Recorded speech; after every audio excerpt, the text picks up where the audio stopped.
Well, it is a frightening headline. A British tabloid claiming that Boston University researchers have developed a new deadly strain of COVID. But the university says it's absolutely not true. Well, with a headline that scary, we wanted to know a lot more. WBZ's Kristina has been digging into what's really going on. She's live on the campus of BU tonight. Kristina? Yeah, David, not only does BU fervently deny that its researchers created a new strain of COVID-19, but independent infectious disease experts I spoke to today say this is standard research, just twisted to scare people.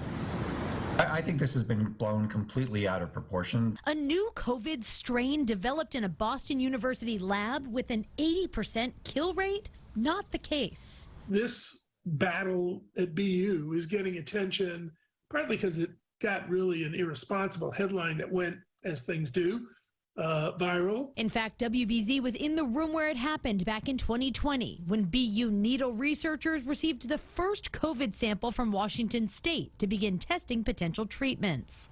2 years later, the new study in question by the lab had one goal: to find out why the Omicron variant causes less severe disease than original COVID. So it's not like they made this monster virus. That's a complete misinterpretation. Dr. Karitsky's is in no way affiliated with the lab and explained it as a neutral third party. He says researchers compared original COVID, Omicron, and a combined version of the two to see what piece of the virus dictates how sick a person can get.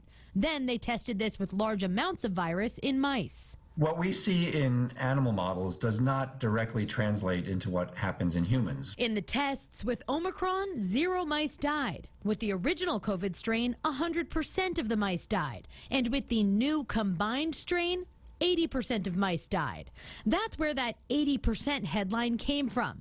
A statement the BU Lab's leader says was taken out of context for the purposes of sensationalism and totally misrepresents not only the findings, but also the purpose of the study. Extraordinarily careful in how they do these experiments. Any fear that this is unsafe is unfounded, he says, with strict protocols in labs like these, where everything is done to ensure that there is no release of any materials at all from the lab into the environment.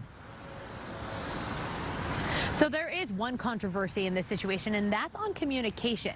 The National Institute for Allergy and Infectious Diseases says BU should have reported this study to them, and it didn't. But BU says it didn't have to because the primary funds for the study was Boston University money. Still, Dr. Kaplan, who you heard from in that story, tells me the entire research community would benefit from better communication.